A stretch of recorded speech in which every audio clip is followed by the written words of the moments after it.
ജില്ലയിലെ ഫയർ സ്റ്റേഷനുകളിൽ വാഹനങ്ങളുണ്ട്, പക്ഷെ പറഞ്ഞിട്ട് എന്ത് കാര്യം? ആവശ്യത്തിന് ഡ്രൈവർമാരില്ല. ഒന്നോ രണ്ടോ കോളുകൾ ഒരുമിച്ച് വന്നാൽ സ്ഥലത്തെത്താൻ ഒരു നിർവാഹവുമില്ല. ഡ്രൈവർമാരില്ലാത്തതിനാൽ ആംബുലൻസ് ആവട്ടെ കാര്യമായി ഉപയോഗിക്കാറുമില്ല. ആകെ വേണ്ടതിനേക്കാൾ 18 ഡ്രൈവർമാരുടെ കുറവുണ്ട്. രാവിലെ 8:45 കയറി പിറ്റേന്ന് രാവിലെ 8:45 ഇറങ്ങുന്ന രീതിയിലാണ് ഒരാളുടെ ഷിഫ്റ്റ്. പിറ്റേന്ന് അവധിയായിരിക്കും. ഇതിനിടെ ആരുടെയെങ്കിലും ലീവോ ഓഫോ എടുത്താൽ അടിമുടി താളം തെറ്റും. ചൂട് കൂടിയതോടെ തീപിടുത്തത്തിന്റെ കാലമായതിനാൽ നല്ല തിരക്കാണ്. തോട്ടങ്ങൾ അടക്കമുള്ളതിനാൽ രാത്രിയും പകലുമില്ലാതെ വിളിയും വരും. പ്രതിസന്ധി രൂക്ഷമായ സാഹചര്യത്തിൽ ഉടൻ നിയമനം നടത്തണമെന്ന് Kerala fire service drivers and mechanic അസോസിയേഷനും ആവശ്യപ്പെട്ടിരുന്നു. എല്ലാ ഫയർ സ്റ്റേഷനുകളിലുമായി 9 ആംബുലൻസുകളാണ് ഉള്ളത്. അപകട സ്ഥലത്തും രോഗികളെയും ഒക്കെ കൊണ്ടുപോകാനാണ് സംവിധാനമെങ്കിലും ഡ്രൈവർ ക്ഷാമം മൂലം ആംബുലൻസ് വിളിച്ചാൽ പോകാറില്ല.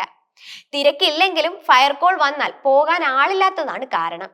ഇതിനിടെ ശബരിമല ഡ്യൂട്ടിയും മറ്റ് പരിശീലനങ്ങൾക്കുമൊക്കെ പോവേണ്ടി വരുമ്പോൾ കാര്യങ്ങൾ കൂടുതൽ ഞെരുക്കത്തിലാവും.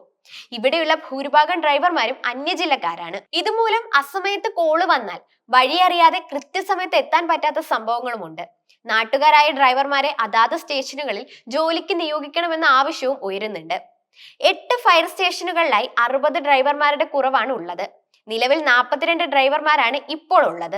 കോട്ടയം ജില്ലയിലെ ഫയർ സ്റ്റേഷനുകളും വാഹനങ്ങളുടെ എണ്ണവും ഡ്രൈവർമാരുടെ എണ്ണവും എടുത്തു നോക്കിയാൽ കോട്ടയത്ത് 15 വാഹനങ്ങളും 7 ഡ്രൈവർമാരുമാണ് ഉള്ളത്. പാലയിൽ 7 വാഹനങ്ങളും 4 ഡ്രൈവർമാരുമാണുള്ളത്.